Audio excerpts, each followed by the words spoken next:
Hello friends, मैं Kamlesh Kumar Galaxy seated classes में आपका फिर से स्वागत है। केवीएस का एग्ज़ाम कल हमारे बहुत से स्टूडेंट का है। केवीएस का एग्ज़ाम ठीक है।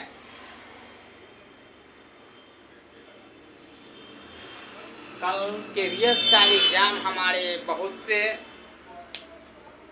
स्टूडेंट को है, वो सब इस वीडियो को ज़रूर देख लेंगे और अपने दोस्तों के साथ इसको शेयर करेंगे। ठीक है, यह अपने दोस्तों के साथ क्या करेंगे, शेयर करेंगे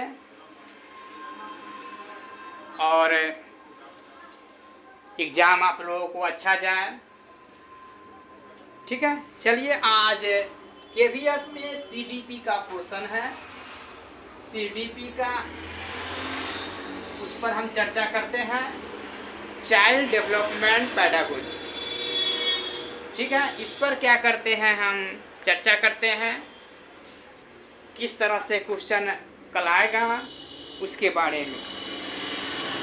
ठीक है, तो चलिए हम इसके बारे में कुछ बता रहा हूँ। उसको गौर से आप लोग क्या करेंगे, देखेंगे, समझेंगे, सुनेंगे।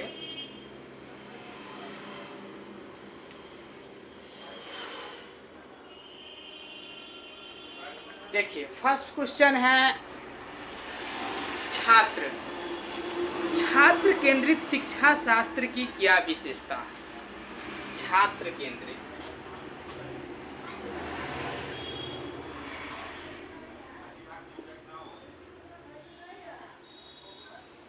ठीक है। और एक होता है शिक्षक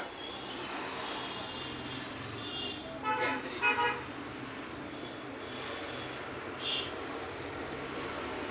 छात्र केंद्रित और शिक्षक केंद्रित, इस पर पहले हम चर्चा करते हैं। पहले जमाने में जो शिक्षा दिया जाता था वह छात्र केंद्रित था।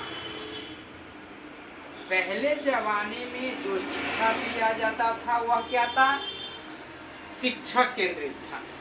ठीक है, पहले जमाने में जो शिक्षा दिया जाता था वह शिक्षक केंद्रित था। कैसे, सो समझिए। मतलब इसमें सर्वे सर्वा शिक्षक ही सब कुछ है। इसमें क्या होता था, सर्वे सर्वा शिक्षक ही सब कुछ है, बच्चा नहीं, छात्र नहीं। ठीक है, शिक्षक जो बताए, जो नियम बताए, जो कहे वह सब सही है। पहले के जमाना में यह होता था। ठीक है, यह बात आपको 2005 से पहले की बात है, जब से एनसीएफ आया है। एनसीएफ कब आया है, नेशनल कैरिकुलम फ्रेमवर्क 2005। जब से आया है, जब से क्या है, छात्र केंद्रित शिक्षा, मतलब बालक ही सब कुछ है। बालक जो बोलेगा वह सही है, बालक जो बात बोले वह सारा सही है। बालक को केंद्र बिंदु मानना है, बालक को केंद्र में रहना है, तभी बालक को देख करके ही पाठ्यक्रम निर्धारित किया गया है। मतलब बच्चा इज ऑलवेज राइट, बच्चा जो बोल रहा है वह सब सही है। कैसे सो देखेंगे। देखिए, बच्चा को अब क्या करना है, मारना नहीं है, डांटना नहीं है, पीटना नहीं है, याद नहीं करवाना है, बच्चा से सवाल नहीं पूछना है, बच्चा को होमवर्क नहीं देना है, बच्चा को ग्रेडिंग, रैंकिंग इस सब के बारे में चर्चा नहीं करना है। उच्च शिक्षा के लिए, व्यवसाय के लिए उसको तैयार नहीं करना। बच्चा से आप सवाल नहीं पूछ सकते हैं, लेकिन छात्र, बच्चा, स्टूडेंट आपसे सवाल कर सकता है। ठीक है, यह छात्र क्या है, आपसे सवाल कर सकता है, लेकिन आप बच्चा से प्रश्न नहीं पूछ सकते। बच्चा को जितना मन होगा उतना आपसे प्रश्न पूछेगा, उसी को बोला जाता है आपको छात्र केंद्रित शिक्षा। क्या बोला जाता है, छात्र केंद्रित शिक्षा बोला जाता है इसी को। ठीक है, अब देखिए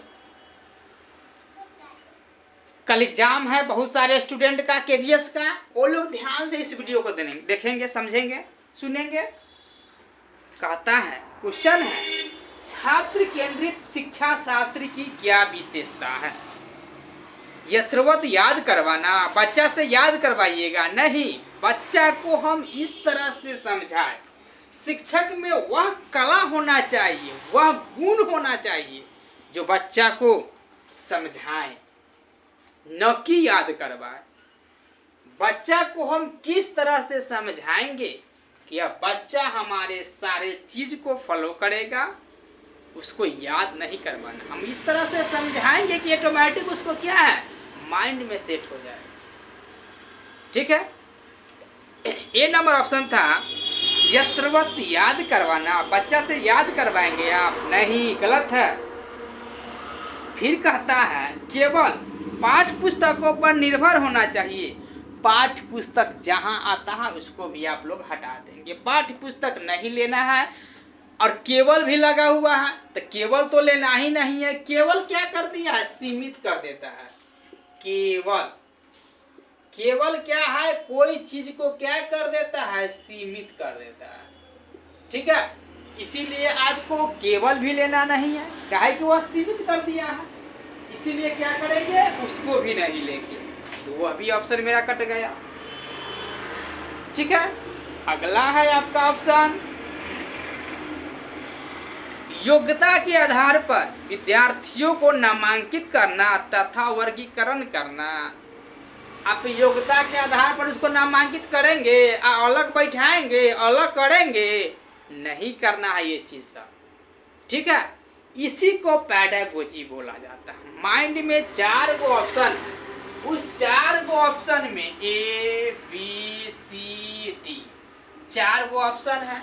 अगर क्वेश्चन पॉजिटिव है, क्वेश्चन क्या है, सकारात्मक है, सकारात्मक क्वेश्चन क्या है, सकारात्मक है, तो 3 गो क्या होगा, निगेटिव होगा और 1 गो पॉजिटिव होगा।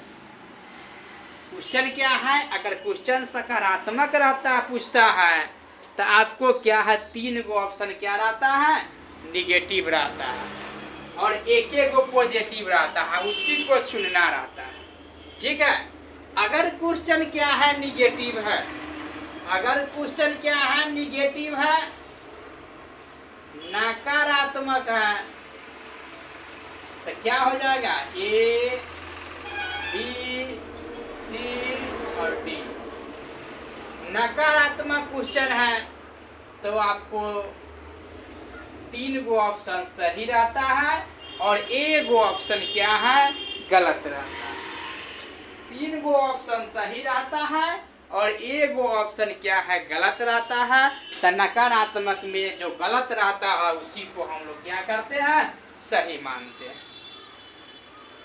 ठीक है, इस तरह से आप लोग वहाँ निगेटिव और पॉजिटिव को हमेशा ध्यान देंगे। काहे कि जब तक आप निगेटिव और पॉजिटिव को नहीं समझेंगे तब तक आपका सवाल नहीं बनेगा, गलत हो जाएगा। 100% वहाँ गलत होना है। इसीलिए आपको नकारात्मक वर्ड को और सकारात्मक वर्ड को हमेशा याद कर लेना है। ठीक है, तब जाकर के ऑप्शन को, क्वेश्चन को हमेशा गंभीरता पूर्वक क्या है, बारीकी से उसको समझना है। ठीक है, इसके बाद क्या करेंगे, उसको आप बनाएंगे।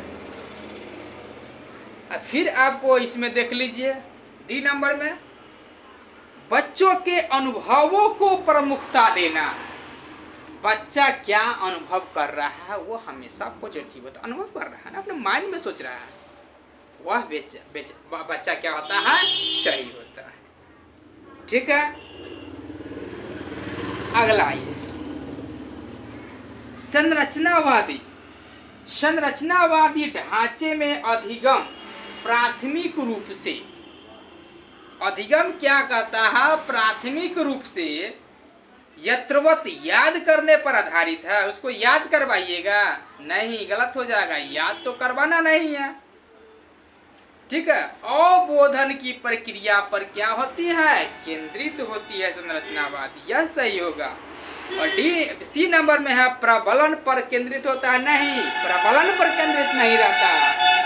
और डी नंबर में है अनुबंधन द्वारा अर्जित होता है, नहीं, यह अर्जित नहीं होता है आपको संरचनावादी। अगला ये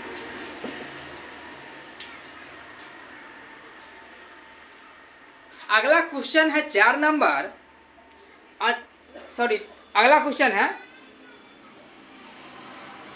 अनेक घटनाओं के बारे में बच्चों के द्वारा, अनेक घटनाओं के बारे में बच्चों के द्वारा बनाए गए सहजानुभूत सिद्धांतों के संदर्भ में एक शिक्षिका को क्या करना चाहिए। ए में है बार बार याद करने द्वारा एक सही सिद्धांत से बदल देना चाहिए। उसको बार बार आप याद करवाएंगे नहीं, कभी नहीं, गलत हो जाएगा। याद तो करवाना ही नहीं है, वो कह रहा है बार बार, गलत हो गया। अगला बच्चों के इन सिद्धांतों को अनदेखा करना चाहिए, नहीं, अनदेखा तो करना भी नहीं, अभी गलत हो गया। अगला है बच्चों को दंडित करना चाहिए, बच्चों को दंडित आप कीजिएगा, नहीं, यह भी गलत हो जाएगा। तो सही क्या होगा, तो जो बोल रहा है वो सही हो जाएगा। प्रतिकूल प्रमाण एवं उदाहरण को प्रस्तुत करके बच्चों के इन सिद्धांतों को चुनौती देनी चाहिए, यही ऑप्शन आपका सही हो।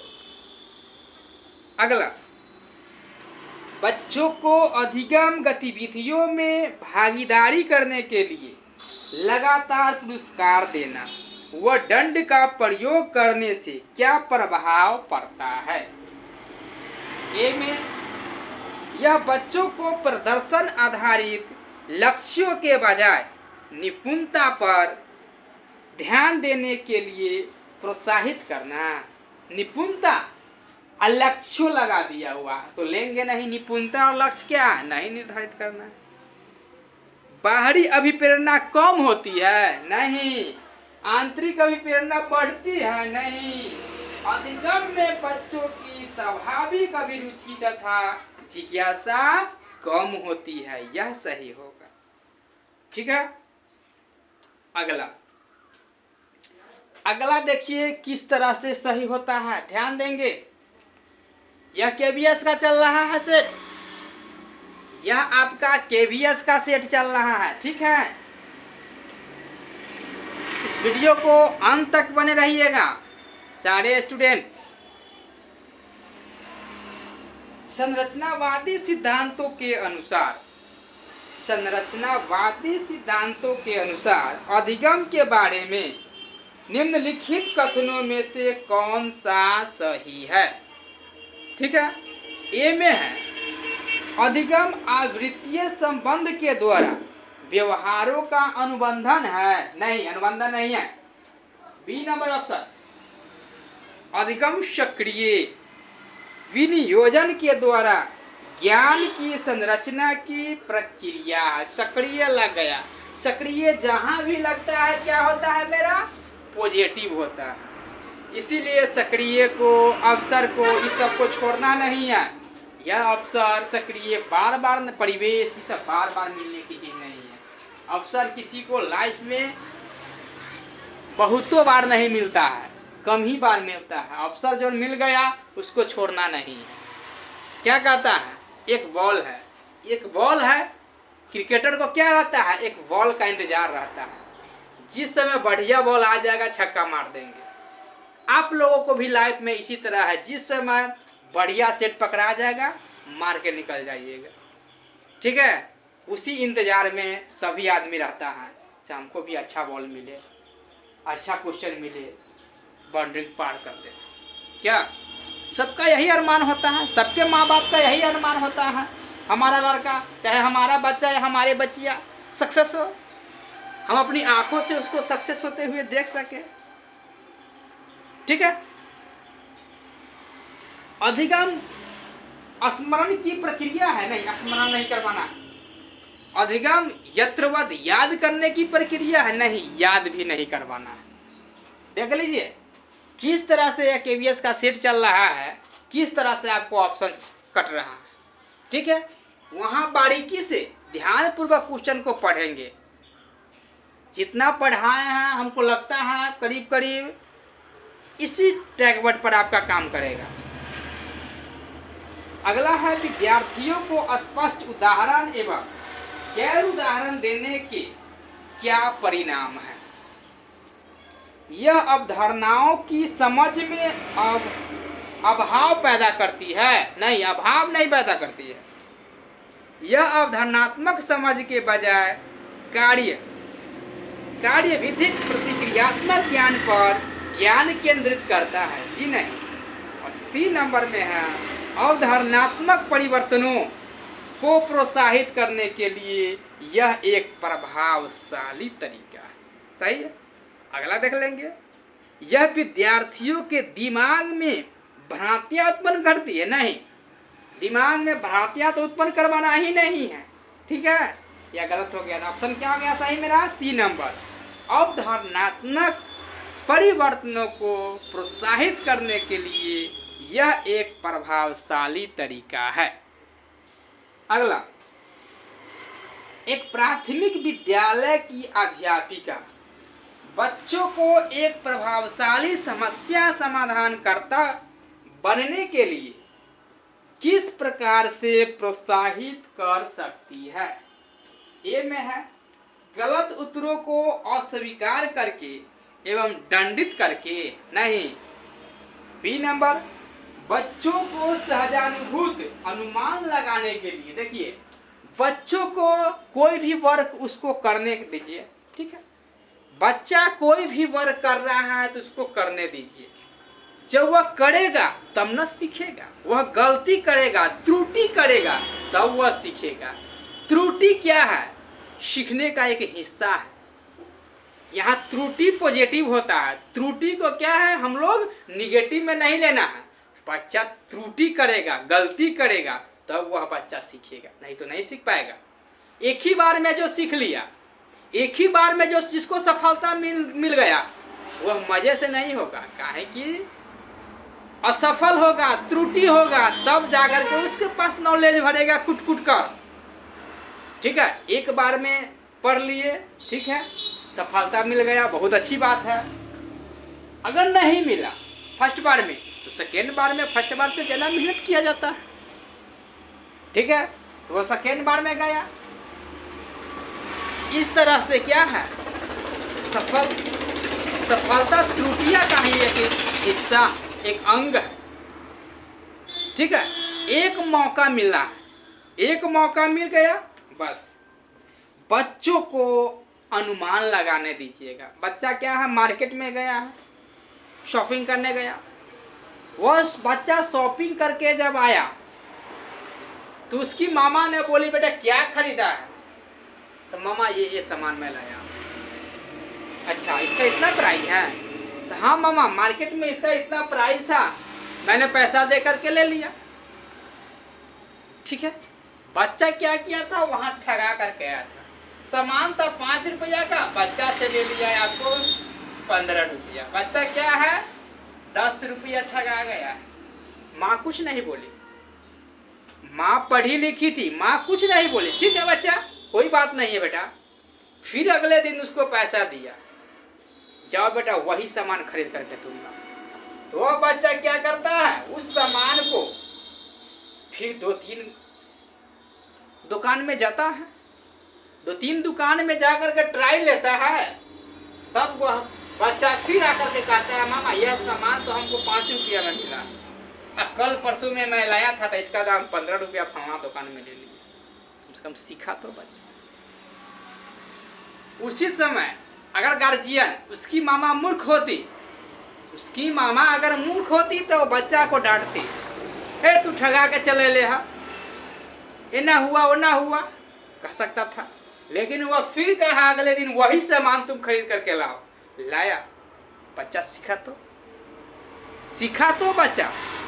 इसी तरह क्या है, खुद से कोई भी काम करना चाहिए, ठीक है।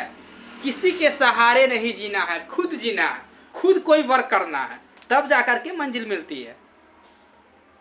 लाइफ का कोई शॉर्टकट नहीं होता है, थोड़ा सा बता दिए शॉर्टकट में मार देंगे जी, नहीं। आपको पढ़ना पड़ेगा, आप पढ़ेंगे तब जाकर के सफलता मिलेगी। तो कहता है यहाँ ऑप्शन था, बच्चों को सहजानुभूत अनुमान लगाने के लिए प्रोत्साहित करके तथा उसी पर आधारित विचार मंथन करके, ऐसा ही हो जाएगा। प्रत्येक छोटे कार्य के लिए भौतिक पुरस्कार देंगे, हमेशा बच्चा को पुरस्कार नहीं देना है।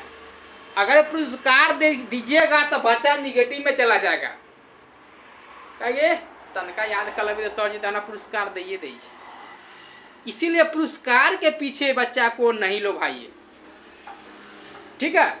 उसको अनुमान लगाने दीजिए बच्चा को पहले। फिर आपको डी नंबर में है, केवल प्रतिक्रियात्मक ज्ञान पर बल देना है। केवल भी लगा दिया है, खाली वो प्रतिक्रियात्मक के दिमाग लगाएगा तो ये तो गलत हो गया। चलिए अगला क्वेश्चन है, शिक्षक बच्चों की जटिल अवधारणाओं की समझ को किस प्रकार सहज कर सकते हैं। क्या है क्वेश्चन, शिक्षक बच्चों की जटिल अवधारणाओं की समझ को किस प्रकार सहज कर सकते हैं। ए में है, बार बार यांत्रिक अभ्यास के द्वारा, बार बार उसको अभ्यास करवाइएगा, कभी नहीं, गलत हो जाएगा। एक व्याख्या देकर, व्याख्या बच्चों को नहीं दिया जाता, केवीएस में व्याख्या नहीं दिया जाएगा, क्या है कि बच्चा छोटा छोटा रहता है। व्याख्या उच्च क्लास में 10+2 में, ग्रेजुएशन में, पीजी में लेक्चर दिया जाता है, व्याख्या दिया जाता है, किया जाता है, ठीक है। बच्चे के आगे में नहीं दिया जाता, या गलत हो गया। अगला है, प्रतियोगात्मक अवसरों की व्यवस्था करके, जी नहीं। अगला डी नंबर, अन्वेषण एवं परिचर्चा के लिए अवसर उपलब्ध करके। देखिए परिचर्चा करेंगे तब अवसर देंगे, यह मेरा सही होगा, ठीक है। अगला व्यक्तिगत विभिन्नताओं का प्राथमिकरण क्या है। अब आइए व्यक्तिगत विभिन्नता क्या है। कोई छोटा होता है तो कोई बड़ा होता है, कोई तेज चलता है तो कोई स्लो चलता है, कोई लंबा है तो कोई छोटा है, क्या कोई बड़ा है तो कोई छोटा है, कोई गोरा है तो कोई काला है। हर व्यक्ति में समान गुण नहीं मिलता, सबका गुण अलग अलग होता है, व्यक्तिगत विभिन्नता अलग अलग होती है, ठीक है। इसी पर एक क्वेश्चन है, व्यक्तिगत विभिन्नताओं का प्राथमिकरण क्या होगा। तो यह सब आनुवंशिकता एवं वातावरण या पर्यावरण पर होता है। कहिएगा सर हमारे माता पिता बड़े हैं, हम छोटे कैसे होगा। तो देखिए ठीक है, आपको आनुवंशिक प्रभाव वहाँ नहीं डाला, जेनेटिक काम नहीं किया, आपके माता पिता दोनों बड़े हैं, आप छोटे, ठीक है।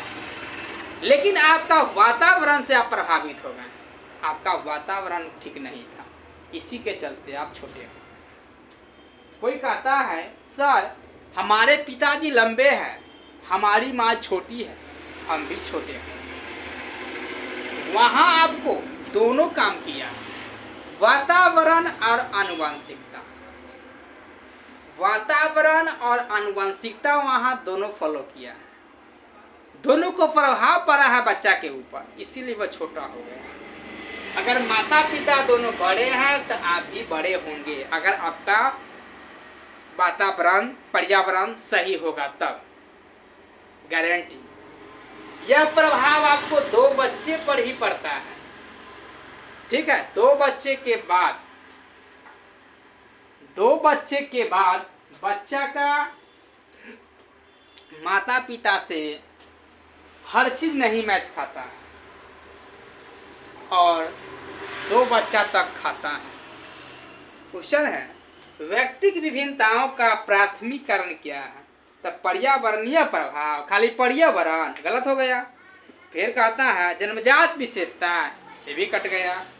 फिर कहता है लोगों के द्वारा माता पिता से प्राप्त आनुवंशिक संकेत पद्धति कोड, कोई कोड आपको देगा, यह भी गलत हो गया। सही क्या हो जाएगा? डी नंबर, आनुवंशिकता एवं पर्यावरण के बीच पारस्परिक क्रिया, पारस्परिक क्रिया के साथ जुड़ा हुआ है आनुवंशिकता एवं पर्यावरण। ठीक है, इस तरह से आपका सीडीपी का वहाँ क्वेश्चन रहेगा। ठीक है, अगर कोई भी प्रॉब्लम होता है तो आप लोग उसको क्या करेंगे, बढ़िया से सही पूर्वक उसको देख लेंगे।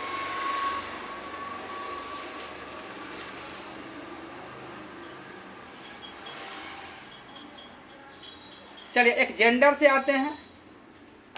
जेंडर से भी एक क्वेश्चन पूछता है, जेंडर पर भी चर्चा करते हैं। बच्चों में जेंडर रूढ़िवादिता एवं जेंडर भूमिका अनुरूपता को कम करने के लिए निम्नलिखित में से कौन सी पद्धति प्रभावशाली? देखिए जेंडर है, जेंडर रूढ़िवादिता चल रहा है। कह रहे हैं बच्चा जब जन्म लेता है, बच्चा क्या है, जब जन्म लेता है कितना उत्साह रहता है, पलामा के बच्चा होने वाला है। लेकिन कुछ ही समय के बाद वो हॉस्पिटल में जाता है। ठीक है, तो बच्चा अगर लड़का पैदा होता है तो कहता है हाँ बच्चा लड़का होलो है, वही में बेटी होलो ना, लड़की हुआ, अच्छा लड़की हुआ। उसी समय बच्चा दोहरी नीति का हो जाता है, लड़का और लड़की में अंतर करना शुरू कर देता है। वहीं से हॉस्पिटल से ही जब घर आता है, बेटा होता है तो खूब से छठी का धूमधाम से भोज होता है। लेकिन जब लड़की होता है, अच्छा चलिए ना दूसर का बारी में कर देंगे, ये मर्दे घर में लक्ष्मी एलो ना करबू, तो वहाँ मानसिकता उनके दादा दादी का, मम्मी पापा का थोड़ा चेंज हो जाता है। मम्मी पापा का मन भी रहता है तो कर देते हैं भोज भात, लेकिन उसका दादा दादी का अरे छोड़िए ना दूसर का में हो जाएगा, टेंशन नहीं लेना। हाँ, ये नौबत आती है। वहाँ भी बच्चा अगर लड़का है तो उसको बोर्डिंग स्कूल में एडमिशन कराएगा, बढ़िया स्कूल में एडमिशन कराएगा। लड़की होगी सरकारी में थोड़ा पढ़े तो ही ना।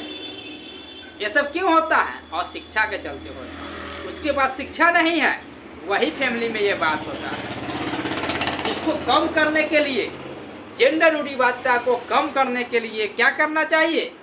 हर घर में चर्चा करना चाहिए। परिचर्चा के दौरान बताना पड़ेगा, आज देख लीजिए लड़की चांद पर जा रही है, प्लेन उड़ा रही है, अंतरिक्ष में जा रही है, मंगल पर जा रही है, चांद पर जा रही है। कोई भी क्षेत्र में लड़की पीछे नहीं है लड़का से। तो अंतर क्यों? तो अंतर क्यों करते हो? एक ही बच्चा है, लड़की है तो क्या हुआ, उसी को अंतरिक्ष में भेजिए, उसी को आईपीएस ऑफिसर बनाइए। तो लेकिन यहाँ तो भाई कहता है नहीं हमको तो बेटा चाहिए। यही तो गलत है, यही इसी का तो विरोध करना है। अगर सब गोरा बेटे के चर्चा करेगा, बेटे लेगा तो बेटी कौन आएगा? कहाँ से बेटा? बेटा आएगा कहाँ से? ये भी तो सोचो यार। ठीक है, इसीलिए क्या करना है, इस पर अपने समाज में, अपने परिवार में, अपने गांव पर क्या करना है, चर्चा। हेलो फ्रेंड्स, मैं Kamlesh Kumar Galaxy seated classes में आपका फिर से स्वागत है। चलिए आज हम सीटेड का एग्ज़ाम तो हो गया। उम्मीद है हमारे जो चैनल्स को देख रहे हैं या जो हमसे क्लास किए हैं उनका एग्ज़ाम बेहतर गया होगा, उम्मीद है। और यह रिजल्ट आपको 15 मार्च तक आने की संभावना है। ठीक है, आंसर की आपको इसी मंथ में, फरवरी के लास्ट तक डाल दिया जाएगा। ठीक है, चलिए अब आपको वैकेंसी आया है केवीएस में, पीजीटी और टीजीटी उत्तर प्रदेश का। ठीक है, पहले आप केवीएस में चलिए चलते हैं कि आज से केवीएस का क्वेश्चन का हम लोग एराइज करेंगे। केवीएस के भी बहुत सारे स्टूडेंट हैं जो फॉर्म फिल किए हैं, और कस्तूरबा विद्यालय का भी ज़्यादातर महिलाएं लोग, गर्ल्स लोग जो फॉर्म फिल किए हैं, उन सबको यह देखना बहुत ही ज़रूरी है यह वीडियो। ठीक है, चलिए तो आज हम चलते हैं सीडीपी में।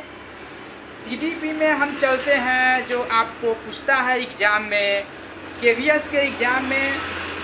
सबसे पहले हम उठाते हैं सीडीपी। चलिए क्या उठाते हैं? CDP, child development pedagogy. Child development pedagogy जो सीडीपी का पोर्शन है, इसमें क्या होता है? इसमें सारे ऑप्शन को एकदम सटा करके दिया रहता है। जिस तरह से हम लोग सीटेट की तैयारी किए हैं, उसमें 2 ऑप्शन तो ऑटोमेटिक कट जाता था, थोड़ा भी दिमाग लगाते थे तो 2 में फंस जाता था। इसी तरह आपको केवीएस में जो आपको आता है वो चारों ऑप्शन एकदम मिलता जुलता रहता है। आयोग आपको किस तरह से क्वेश्चन उठाएगा वह आपको देखना बहुत ही जरूरी है। ठीक है, तो चलिए हम चलते हैं आपको सबसे पहले सीडीपी में चलते हैं और किस तरह का क्वेश्चन पूछता है उस पर हम चर्चा करेंगे। ठीक है, चलिए क्वेश्चन है आपको, पहला क्वेश्चन है जीन पियाजे महोदय से। जीन पियाजे महोदय से है पहला क्वेश्चन। क्वेश्चन है, जीन पियाजे अपने संज्ञानात्मक विकास के सिद्धांत में संज्ञानात्मक संरचनाओं को डैश के रूप में वर्णित करते हैं। क्या चीज के रूप में वर्णित करते हैं? तो जीन पियाजे स्कीमा ये सब के बारे में चर्चा किए हैं।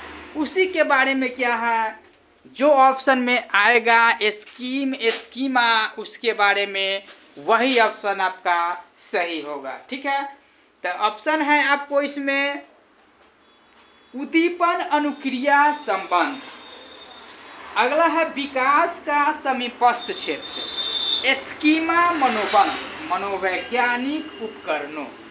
ठीक है, तो आपको हम बताए हैं अभी, क्या बताए हैं? स्कीम्स आ जाएगा, वह ऑप्शन सही होगा। तो क्या हो गया आपका आंसर? स्कीमा।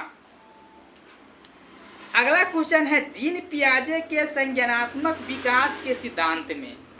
जीन पियाजे के संज्ञानात्मक विकास के सिद्धांत में पूर्व संक्रियात्मक अवस्था में विकास का मुख्य गुण क्या होता है? ए नंबर ऑप्शन में है विचार या सोच में केंद्रीकरण। दूसरा ऑप्शन है परिकल्पित निगमनात्मक सोच, और तीसरा ऑप्शन है संरक्षण और पदार्थों को क्रमबद्ध करने की क्षमता, और लास्ट डी ऑप्शन है अमूर्त सोच का विकास। तो क्या आपका इसमें आ जाएगा आंसर? सही में आंसर आ जाएगा आपका विचार सोच में केंद्रीयकरण। क्या आ जाएगा? विकास सोच में केंद्रीयकरण। अगला तीसरा नंबर क्वेश्चन में आइए। तीसरा नंबर क्वेश्चन है, जीन पियाजे के संज्ञानात्मक विकास के सिद्धांत में। जीन पियाजे के अगला क्वेश्चन है आपको 3 नंबर में है, विकास के संदर्भ में। देखिए अगला क्वेश्चन विकास से संबंधित है। विकास के संदर्भ में निम्न में से कौन सा कथन सही है? देखिए यह आपको जो टैग वर्ड आपको सीटेट में लिखाया गया है, वही टैग वर्ड यहाँ भी आपको काम करेगा। ठीक है, क्या कहता है? विकास के संदर्भ में निम्न में से कौन सा कथन सही है? ए नंबर, विकास केवल विद्यालय में होने वाले अधिगम से ही होता है? नहीं, देखिए विकास किसी भी क्षण किसी भी क्षेत्र में हो सकता है, केवल विद्यालय में नहीं। यह तो गलत हो गया, केवल लगा करके वर्ड को सीमित कर दिया। केवल का मतलब हुआ क्या से देख लीजिए, केवल कहता है केवल विद्यालय में, मतलब खाली वह विद्यालय ही में होगा, अपना समाज में, अपना परिवार में, आस पड़ोस में, या कहीं भी हो सकता है, लेकिन वहाँ केवल लगा करके क्या किया है? सीमित कर दिया। तो यह ऑप्शन क्या हो जाएगा? कट जाएगा। अगला है आपको बी नंबर, विकास केवल बाल्यावस्था के दौरान ही होता है। देख लीजिए, कहता है फिर केवल बाल्यावस्था में होगा, कहता है केवल बाल्यावस्था में होगा। यही गलत है। किशोरावस्था में भी हो सकता है, शैशवावस्था में हो सकता है, प्रौढ़ावस्था में हो सकता है, वृद्धावस्था में भी हो सकता है, गर्भावस्था में भी हो सकता है, सब अवस्था में होना होगा। यह कह रहा है खाली बाल्यावस्था में होगा, यह भी गलत हो गया ऑप्शन। अगला आपका ऑप्शन है सी नंबर, विकास बहुआयामी होता है। बिल्कुल सही बात है। विकास क्या होता है? बहुआयामी होता है। विकास हर क्षेत्र में होता है। बहु मतलब बाहुल्य, बहुत सा क्षेत्र में क्या होता है? विकास होता है। अगला है विकास की दर सभी संस्कृतियों में सभी के लिए समान होता है। समान विकास होगा। देखिए यहाँ कहता है समान विकास कभी भी नहीं होगा। मतलब जो बड़ा है, छोटा है, गोरा है, काला है, अच्छा है, बुरा है, हर क्षेत्र में आदमी है ना। तो यह कहता है विकास क्या होता है? समान होता है। नहीं, विकास कभी भी समान नहीं होता। यह भी ऑप्शन आपका गलत हो जाएगा। कहता है विकास की दर सभी संस्कृतियों में सभी के लिए समान होता है। नहीं, सबके लिए समान कैसे होगा? सब तो अलग अलग होता है ना। जैसे में देख लीजिए, कोई व्यक्ति बड़े हैं लंबाई में तो कोई छोटे हैं, कोई मोटे हैं तो कोई पतले हैं, किसी का दिमाग बहुत तेज है, एक ही बार में कैप्चर कर लेता है, तो कोई बार बार रटता है, बार बार उसको समझाया जाता है, फिर भी वह कैप्चर नहीं करता है। ठीक है, तो यह भी ऑप्शन क्या हो जाएगा आपका? गलत हो जाएगा। अगला लेव वाइगोत्स्की का, किसका? लेव वाइगोत्स्की का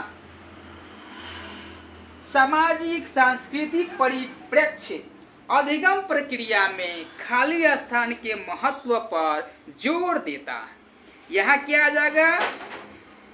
गुणारोपण। गुणरोपण में आपको लेव वाइगोत्स्की महोदय नहीं कहा हुआ है। फिर बी नंबर में है अभिप्रेरणा में, अभिप्रेरणा लेकर के यह भी लेव वाइगोत्स्की नहीं कहा गया है।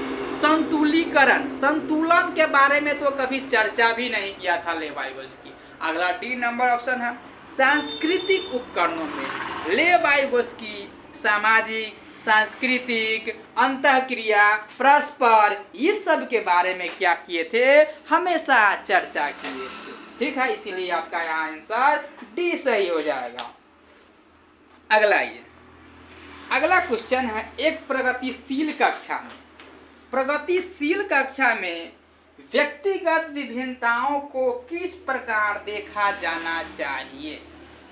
अध्यापक के पक्ष पर असफलता, अध्यापक के पक्ष पर असफलता यह कभी नहीं लागू होगा, यह गलत हो जाएगा।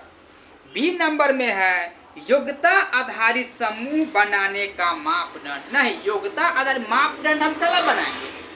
कोई तेज है, कोई भोत है, उसका चर्चा यहाँ नहीं करना है। मापदंड नहीं बनाना है, ग्रेडिंग रैंकिंग नहीं देना है बच्चे को। ठीक है, उच्च शिक्षा के लिए तैयार नहीं करना है। क्या लचीला होना चाहिए, पीठी के भार को कम, बोझ को कम करना है। ये सब आपको नई शिक्षा नीति में 2020 में NEP कहा गया है। ठीक है, नेशनल एजुकेशन पॉलिसी। अध्यापक अधिगम प्रक्रिया की परियोजना के लिए क्या है? महत्वपूर्ण है। बिल्कुल सही बात है। अध्यापक क्या होना चाहिए? अधिगम प्रक्रिया की परियोजना के लिए महत्वपूर्ण होना चाहिए। अगला है अधिगम की प्रक्रिया में बाधा। आप बाधा डालिएगा, आप विद्यार्थी को कहिएगा नहीं पढ़ो। अगर ये बात कहिएगा विद्यार्थी को तो पढ़बे नहीं करेगा, स्कूल नहीं जाएगा। विद्यार्थी को तो कभी कहना ही नहीं है, विद्यार्थी को बाधा देना ही नहीं है, उसको तो प्रोत्साहित कीजिए ना। नहीं, वाह बेटा बहुत अच्छा कर रहा है, इस तरह से उसको शाबाशी दीजिए, तब जाकर के वह बच्चा क्या होगा? आगे चलकर पढ़ेगा, मन लगाएगा। इसीलिए इसका ऑप्शन क्या हो जाएगा? सी हो जाएगा। अब आइए समावेशी कक्षा। समावेशी क्या, कौन कक्षा है? समावेशी। समावेशी कक्षा में आइए। समान, समावेशी का मतलब हो गया समान। यह कब आया था? 2009 में आया था। समावेशी शिक्षा कब आया था? यह आपको 2009 में आया था। आपको समावेशी शिक्षा, सबको समान शिक्षा दिया जाना चाहिए। ठीक है, यह आपको नई शिक्षा नीति के अंतर्गत लाया गया था, जिसमें ऊंच नीच का भेदभाव नहीं करना है। कोई बड़ा घर का है या छोटा घर का हो, कोई एससी एसटी कैटेगरी का है तो ओबीसी कैटेगरी का है, या जनरल कैटेगरी का है, या लड़का है या लड़की है, चाहे विकलांग हो या दिव्यांग हो, सभी को समान शिक्षा दिया जाना है। एक क्लासरूम में बैठा करके, एक क्लासरूम में क्या है, बैठा करके सबको समान शिक्षा दिया जाना चाहिए। उसी को समावेशी शिक्षा कहा जाता है। ठीक है, उसमें नहीं ऊंच देखना है, ना नीच देखना है, ना बड़ा देखना है, ना छोटा देखना है, न कास्ट के बारे में चर्चा करना है। केवल समान शिक्षा के बारे में, सबको समान रूप से क्लास में देखना है। उसी को समावेशी शिक्षा कहा जाता है। इसमें क्या होता है, आप जो दिव्यांग बच्चे हैं, विकलांग हैं, जो अंधा है, उसको नहीं सूझ रहा है, उसके लिए अलग से ब्रेल लिपि की व्यवस्था किया जाना है। क्लास ही रूम में, अलग नहीं, अलग बैठा करके नहीं। जो तेज है या भोत है, सबको समान रूम में एक क्लास में शिक्षा दिया जाता है। वहाँ नहीं तेज बच्चा को हम बाहर बैठा देंगे, नहीं तुम बाहर बैठो, तुम तेज हो, तुमको फिर अलग से हम टाइम देंगे, ऐसा नहीं कहा जाता है। ठीक है, सबको समान शिक्षा दिया जाना ही समावेशी शिक्षा कहलाता है। इसमें क्या होता है इसे देख लीजिए। इसमें क्वेश्चन है आपका, एक समावेशी कक्षा में खाली स्थान पर जोर होना चाहिए। ए में अभिवेदी समरूपी निर्देश। देखिए, निर्देश तो कभी देना ही नहीं है, ये करो वो करो। ये बच्चा के साथ कभी भी भेदभाव नहीं करना।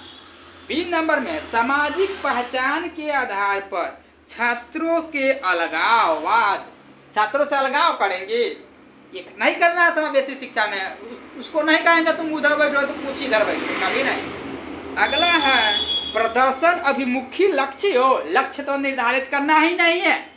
यह नेशनल कैरिकुलम फ्रेमवर्क NCF 2005 कहता है लक्ष्य निर्धारित नहीं करना, गलत हो गया।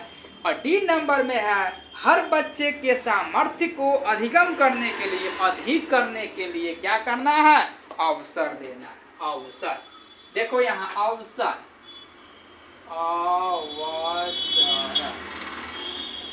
बच्चे को अवसर दीजिए, उसको खुद से करने के लिए, उसको खोज करने के लिए बच्चे को मौका दीजिए, अवसर दीजिए, तब जाकर के बच्चा क्या करेगा, वह मतलब किसी पर डिपेंड नहीं रहेगा। वह बच्चा अब स्वतंत्र रहेगा, जो करेगा वह खुद करेगा। हाथ परख, हाथ से उसको करवाइए, अपना क्रियाकलाप कराइए, खुद से कहिए उसको। अगर बच्चा तेज नहीं है, बच्चा अगर तेज नहीं है तो क्या करना, बच्चे को कहिए आप जाओ मार्केट में सब्जी खरीदने जाओ, कपड़ा खरीदने जाओ। बच्चा जाता है खरीदने, ठीक है, वह एक बार ठगाएगा, दो बार ठगाएगा, लेकिन उसको अनुभव मिल जाएगा। नहीं, यहाँ इस रेट में देता है, वहाँ इस रेट में देता है, यह कपड़ा अच्छा है या खराब है, वह अंतर करना जान जाएगा। क्या, इसीलिए बच्चा को क्या होना चाहिए, अवसर मिलना चाहिए। अगर आपको कोई अवसर देगा तब छोड़िएगा, कभी नहीं छोड़ना है। अवसर जहाँ देखिए पॉजिटिव सेंस में उसको मार दीजिए। अधिकांश ऑप्शन में क्या होता है, अवसर सही होता है। ठीक है, इसीलिए जहाँ आप देखिए अवसर को, उसको भुलाइए नहीं, अवसर को ले लीजिए। चलिए अगला क्वेश्चन है आपका 7 नंबर, दिव्यांगजन अधिकार अधिनियम। दिव्यांगजन अधिकार अधिनियम 2016 के अनुसार निम्न में से किस शब्दावली का उपयुक्त होता है। दिव्यांग, देखिए अब क्या है, किसी को विकलांग नहीं करना है, अंधा नहीं करना है, लंगड़ा नहीं करना है, बहिरा नहीं करना है। मतलब आप कहेंगे तो आपके ऊपर केस हो जाएगा। जो बच्चे विकलांग है उसको विकलांग अब नहीं बोलना चाहिए, नहीं बोला जाएगा, ठीक है। उसको क्या बोला जाएगा? दिव्यांग बोला जाएगा। यह आपको कहा गया है 2016 में, ठीक है। 2016 से उसको क्या कहा गया है? दिव्यांग कहा गया, ठीक है। तो इसमें क्वेश्चन है दिव्यांगजन अधिकार अधिनियम 2016 के अनुसार, दिव्यांगजन अधिकार अधिनियम 2016 के अनुसार निम्न में से किस शब्दावली का प्रयोग उपयुक्त है? ए नंबर में है विकलांग छात्र, नहीं। बी नंबर में है छात्र जिसे शारीरिक दिव्यांगता, यही सही हो गया। क्या हो जाएगा? छात्र जिसे शारीरिक दिव्यांगता है। और सी में हो जाएगा छात्र जिसका अशक्त शरीर है। और डी नंबर में हो जाएगा मंदित छात्र, ठीक है। अगला क्वेश्चन में आइए, जन्म से किशोरावस्था तक, जन्म से किशोरावस्था तक बच्चों में विकास किस क्रम में होता है? बच्चों में क्या होता है? विकास किस क्रम में होगा? तो सबसे पहले सांवेदिक होगा, ठीक है। बच्चा कुछ नहीं जानेगा, सबसे पहले संवेद व्यक्त करेगा, संवेदना व्यक्त करेगा बच्चा। उसके बाद बच्चा मूर्त में जाएगा, तब अमूर्त में जाएगा, ठीक है। सबसे पहले बच्चा कुछ नहीं जान रहा है, ठीक है। बच्चा को क्या किया? कोई शब्द दे दिया या किसी के बारे में चर्चा कर दिया। इसके बाद क्या करेंगे? उस शब्द को बच्चा क्या करेगा? मूर्त में जाएगा, ठोस में उसका अनुभव लेगा, ठीक है। उस शब्द का क्या करेगा? बच्चा अनुभव लेगा। इसके बाद फिर करेगा अमूर्त में जाएगा, तो अमूर्त में उस शब्द पर चर्चा करेगा, सोचेगा, चिंतन करेगा। यह सब जा करके वह बच्चा वहाँ करेगा। इसलिए इसमें सजाना रहता है। तो सबसे पहले आपको हो जाएगा सांवेदिक, मूर्त, अमूर्त। इस ऑप्शन में लगेगा, वही ऑप्शन सही है। अब आइए सृजनात्मकता की पहचान का प्रमुख लक्षण क्या है? सृजनात्मक, सृजनात्मक क्या है? सृजनात्मक, आइए औपचारिक। जिस बच्चा में सृजनात्मकता है वह बच्चा औपचारिक चिंतन करेगा, ठीक है। सृजनात्मक बच्चा बहुत ही तेज होता है। वह बच्चा सृजनात्मक बच्चा क्या होता है? बहुत ही तेज होता है। कोई भी टॉपिक पर, कोई भी सब्जेक्ट पर वह चर्चा कर सकता है, चिंतन कर सकता है, मनन कर सकता है, सोच सकता है, विचार सकता है। वह बच्चा क्या हो जाएगा? अपसारी हो जाएगा। वह बच्चा क्या कर रहा है? अपसारी चिंतन कर रहा है। वैसे बच्चा बाद में चल करके मनोवैज्ञानिक बनता है, लेखक बनता है, ठीक है, साइंटिस्ट बनता है। वह बच्चा आगे चलकर इस टाइप का बच्चा बनता है, ठीक है। यह आपके केवीएस के क्वेश्चन में रहता है। इसीलिए क्या करेंगे? केवीएस पर ज्यादा चर्चा करेंगे, ठीक है। काहे कि केवीएस में आपको जब होता है तो सीट तो है ही, पेमेंट भी हेवी लगाता है। वहाँ आप जाएंगे तो बच्चा को तो आपको पढ़ाना है, आपको नॉलेज होना चाहिए, ठीक है। केंद्रीय विद्यालय में आप जा रहे हैं, वहाँ का टीचर बनने जा रहे हैं, तो आपको तो सोचना पड़ेगा गहरी से, ठीक है। वहाँ चिंतन करना पड़ेगा, मनन करना पड़ेगा, तब जा करके क्या होगा? आपका क्वेश्चन वहाँ सही हो जाएगा। सृजनात्मक बालक, सृजनात्मक बालक कैसा चिंतन करेगा? तो अपसारी चिंतन करेगा। सृजनात्मक बालक कैसा चिंतन करेगा? तो अपसारी चिंतन करेगा, ठीक है। वह किसी के बारे में कोई भी टॉपिक दे देंगे आप तो उस पर गहरी चिंतन करेगा, वह खूब सोचेगा। जिस तरह से एक लेखक को एक पेन दे दीजिए, इस पेन पर ही एक मार्कर दे दो, उस पेन पर भी क्या करेगा?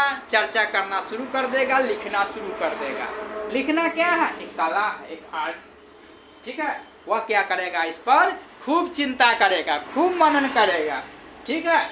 वैसे बालक सृजनात्मक बालक होते हैं, जिसकी IQ या बुद्धि लब्धि कहेगा 120 से 140 तक होती है, ठीक है। अपसारी चिंतन, अगला आएंगे, कहता है विविध पृष्ठभूमियों के अधिगमकर्ताओं को संबोधित करने हेतु एक अध्यापक को क्या है, विविध विन्यासों से उदाहरण लेने चाहिए। क्या है, उदाहरण उसको लेना चाहिए। अगला ये कहता है समस्या समाधान क्षमताओं को किस प्रकार सुसाध्य किया जा सकता है। तो समरूपों के इस्तेमाल को बढ़ावा देकर क्या करना है, समरूपों के इस्तेमाल को बढ़ावा देकर। इस वीडियो को क्या करना है, लास्ट तक बने रहना है, ठीक है। और अपने मित्रों के साथ, अपने दोस्तों के साथ इस वीडियो को शेयर करेंगे, ठीक है। क्या करेंगे, अपने दोस्तों के साथ इस वीडियो को शेयर करेंगे ज़्यादा से ज़्यादा। अगला है अधिगम कठिनाइयों से जूझते छात्रों की जरूरतों को संबोधित करने के लिए एक अध्यापक को क्या नहीं करना चाहिए। तो जटिल बात जो होता है ना, वह नहीं करना चाहिए। जटिल जहाँ आ जाता है वह निगेटिव होता है, निगेटिव क्वेश्चन भी है, इसलिए जटिल वाला ऑप्शन गलत हो जाए। शर्मिंदगी क्या है, शर्मिंदगी देखिए,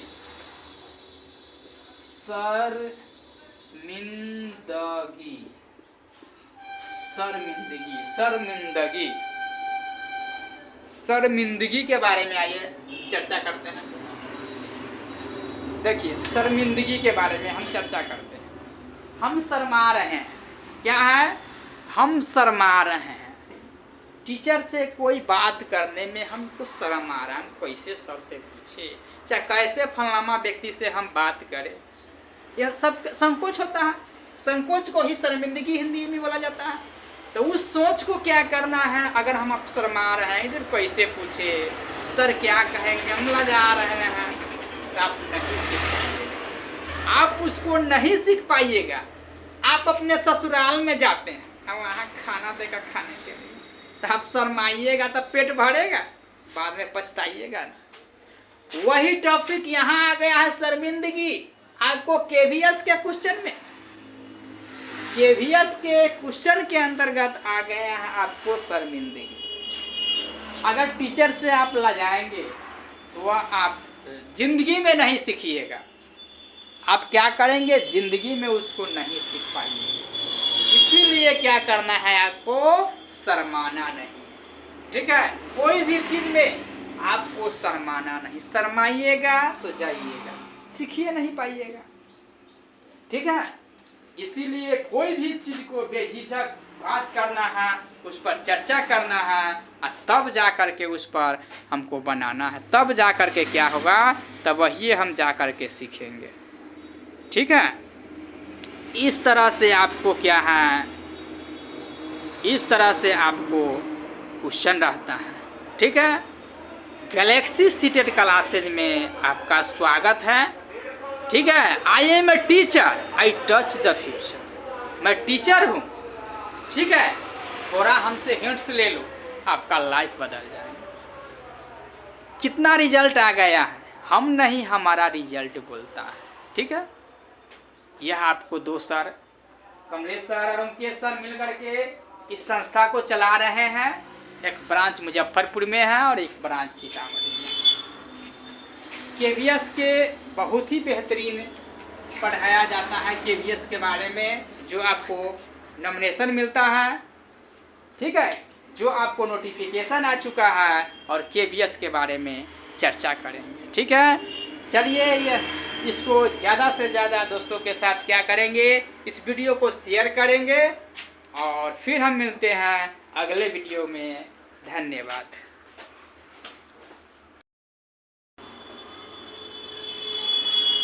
हेलो फ्रेंड्स, मैं Kamlesh Kumar, Galaxy seated classes में आपका फिर से स्वागत।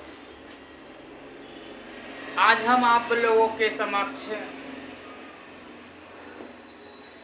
17 जनवरी 2023, 17 जनवरी को जो एग्ज़ाम हुआ था उसका एनालिसिस करने आए हैं, सिर्फ मैथ का। उसको आप लोग ध्यान से देखेंगे। मैथ में क्या क्या पूछता है 15 नंबर, वो मैं बताने जा रहा हूँ।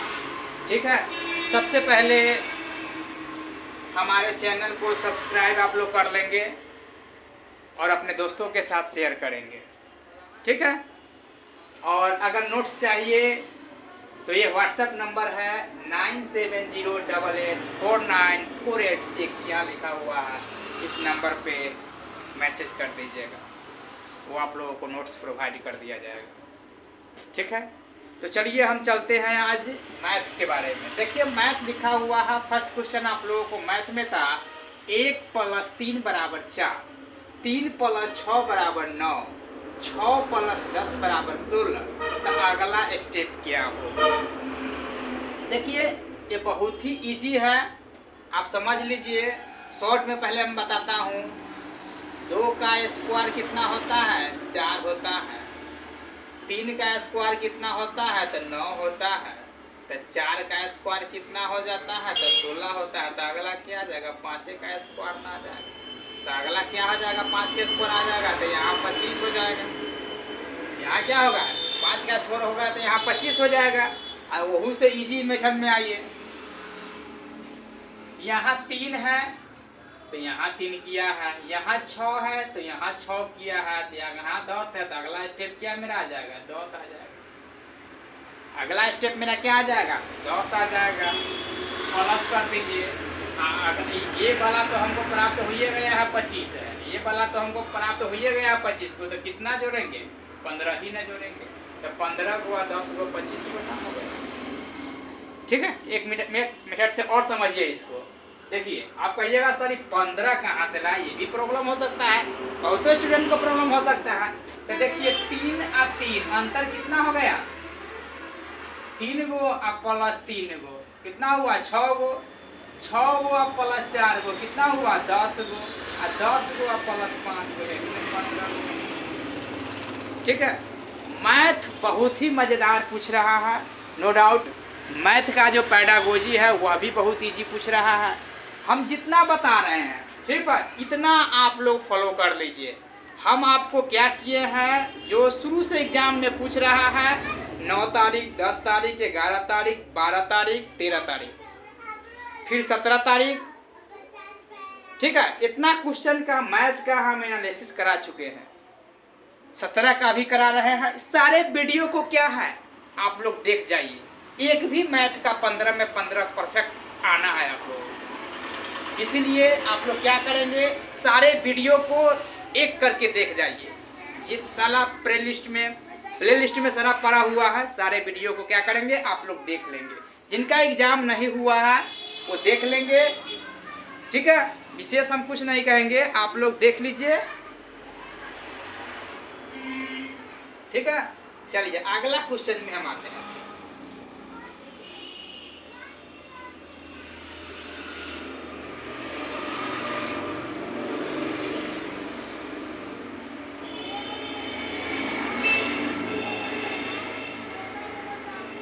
अगला क्वेश्चन है, प्रथम 10 समप्राकृत संख्याओं का माध्य ज्ञात कीजिए। प्रथम 10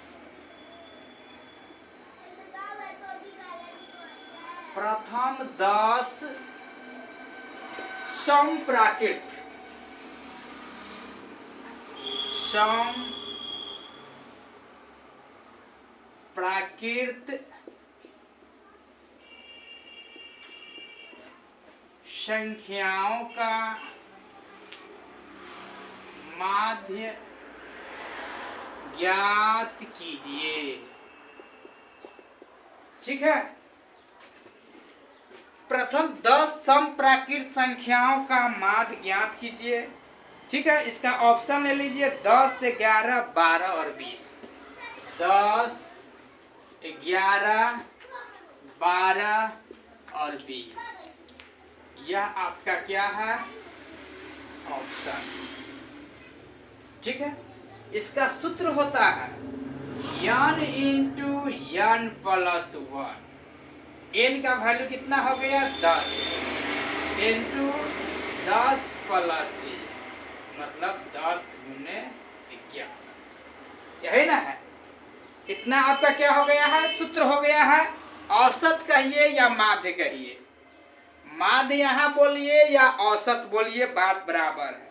ठीक है, तो औसत बराबर क्या होता है से देखिए।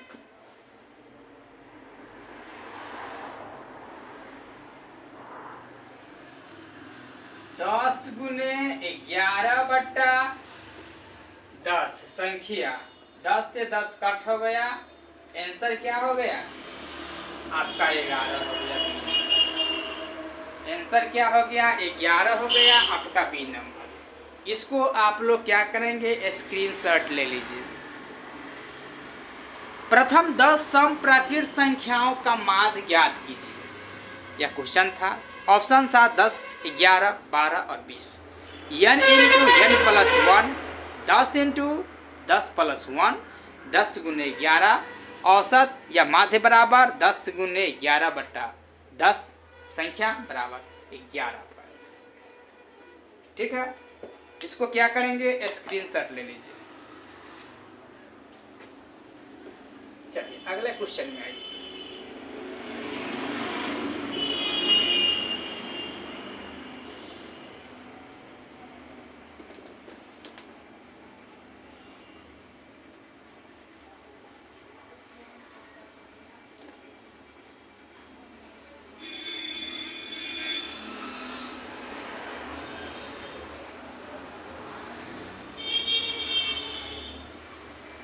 एक भी क्वेश्चन नहीं छूटेगा, ठीक है। मैथ का जितना बता रहे हैं उसको फॉलो आप लोग कर लीजिए, ठीक है।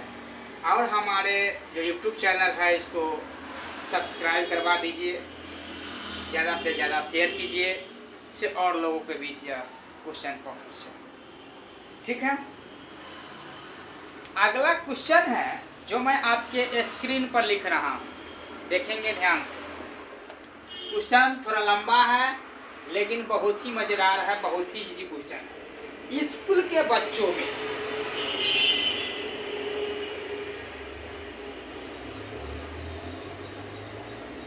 स्कूल के बच्चों में 20 लीटर दूध का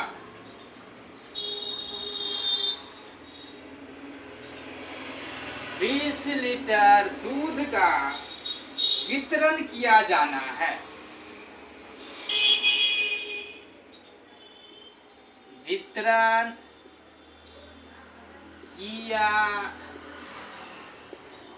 जाना है यदि प्रत्येक छात्र को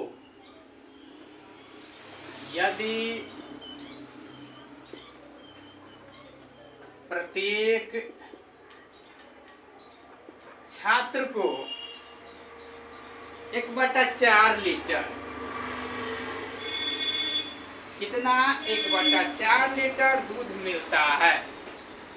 1/4 लीटर दूध मिलता है, तो छात्रों की कुल संख्या, तो छात्रों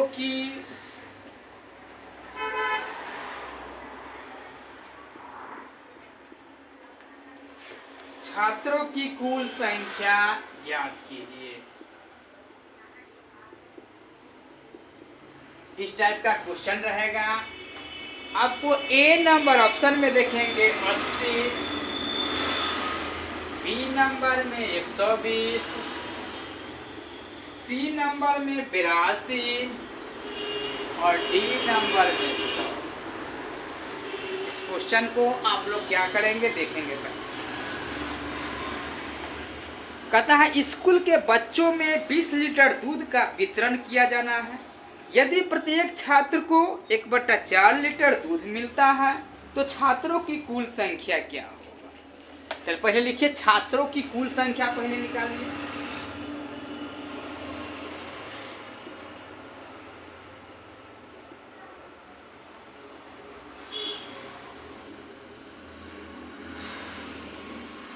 x मान लिए हम, यही ना कहता है x का 1/4 लीटर दूध मिलता है, 1/4 मिलता है तो x बट्टा कितना हो गया 4 हो गया।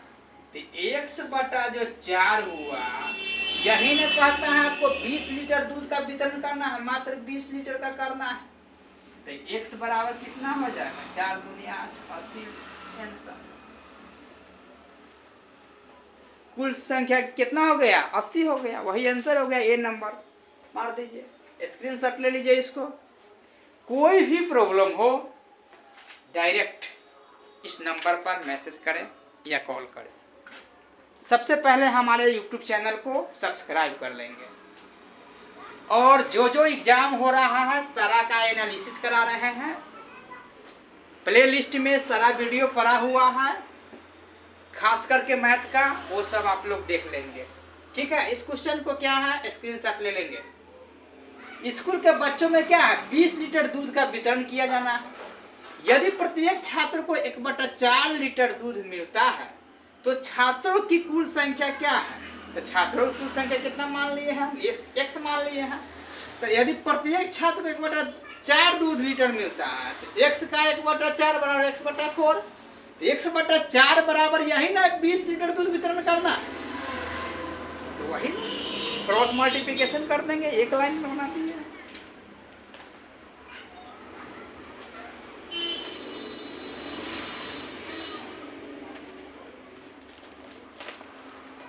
ठीक है, अगला क्वेश्चन देखिए।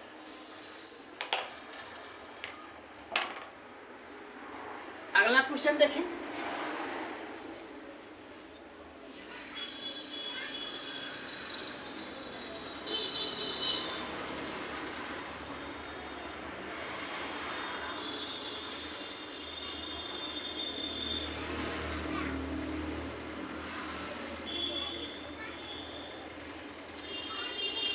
सबसे पहले प्लेलिस्ट में जितना वीडियो पड़ा हुआ है सारे को आप लोग क्या करेंगे, देख लेंगे।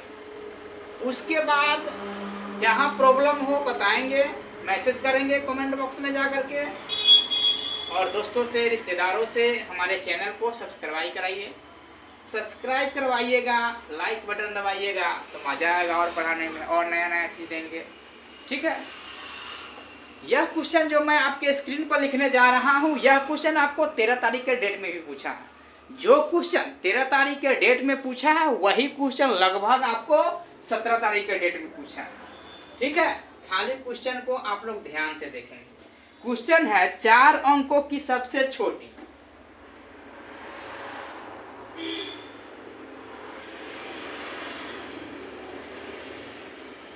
चार अंकों की सबसे छोटी, 4 अंकों की सबसे छोटी और सबसे बड़ी,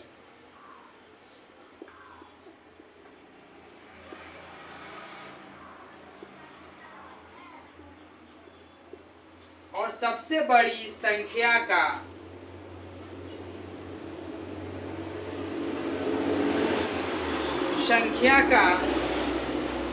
योग क्या होगा।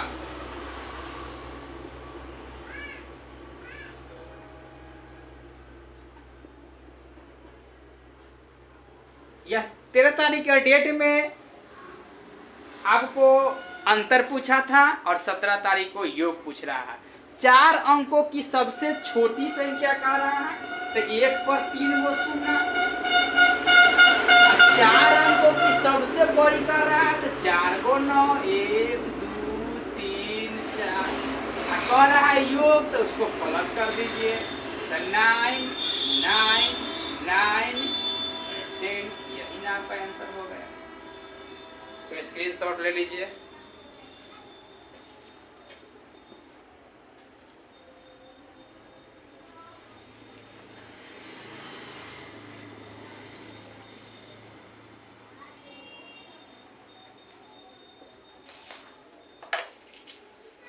चलिए अगला क्वेश्चन देखते हैं, उसको स्क्रीनशॉट ले लीजिए।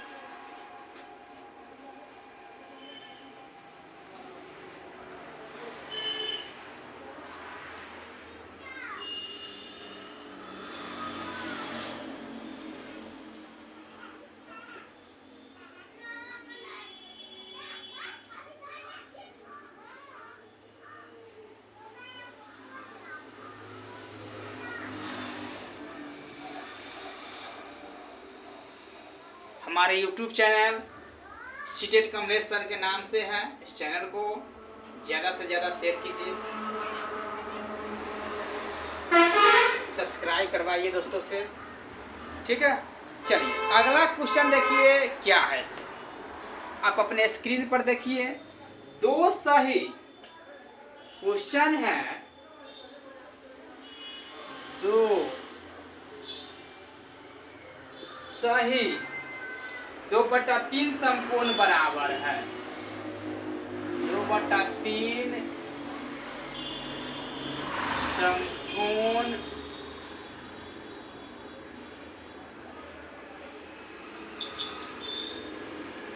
बराबर है, ठीक है। इस क्वेश्चन को सॉल्व करना है। देखिए 2 कह रहा है तो 2 पूर्णांक 2/3, इसको पूर्णांक तोड़िएगा, 3 दूनी 6 और 2 8, 8/3 हो गया। अब गुणने क्या कहता है, समकोण कह रहा है, तो एक समकोण कितना होता है 90 डिग्री होता है। इसको काट दीजिए, 3 तिहाई 9, तो 8 3 का क्या हो जाएगा 24, 240 डिग्री आंसर आपका, ठीक है। 2 सही 2/3 संपूर्ण बराबर है। ऑप्शन में था 250, 240, 225, 270। तो क्या करेंगे, उसको पूर्णांक को तोड़ देंगे और एक समकोण 90 डिग्री से क्या करेंगे गुना कर देंगे, तो 240 हो जाएगा। यह क्वेश्चन आपको था, इससे पहले एग्जाम हुआ था उसमें भी था, ठीक है। चलिए अगला क्वेश्चन है, उसको भी देखेंगे आप लोग।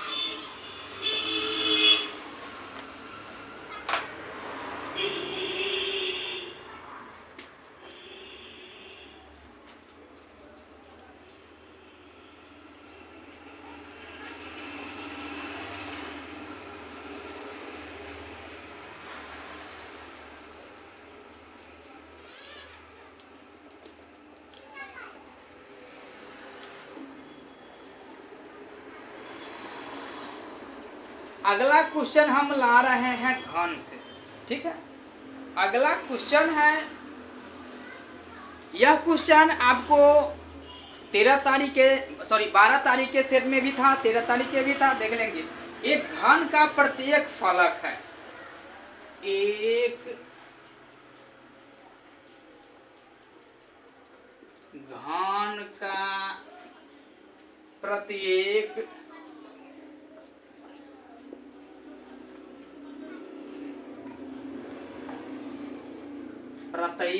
फलक है। फलक के मतलब होता है फेस, फलक के मतलब होता है FACE, फेस। ए नंबर ऑप्शन में लेंगे आयताकार,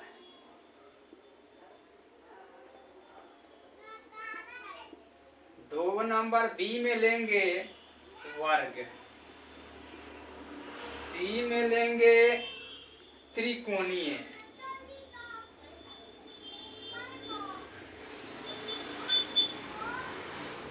और डी में लेंगे विषम कोण।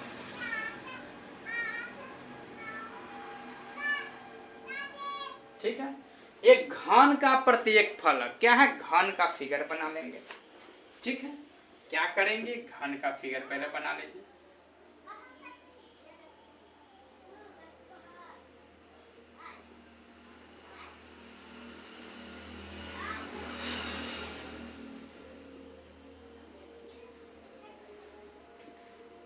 यह जो भुजा है ए वाला, जो देखिए ये जिसको हम ए पोर्शन बोलते हैं,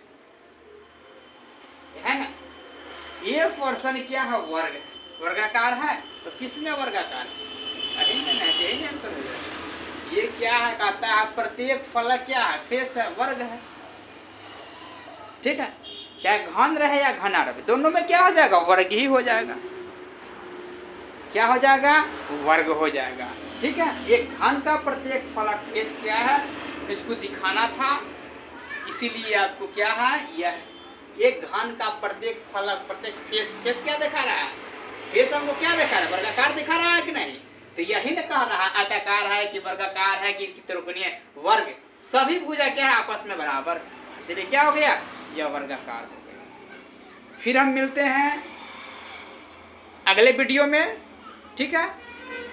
एक वीडियो में सारा प्रॉब्लम सॉल्व नहीं हुआ है। चलिए, धन्यवाद।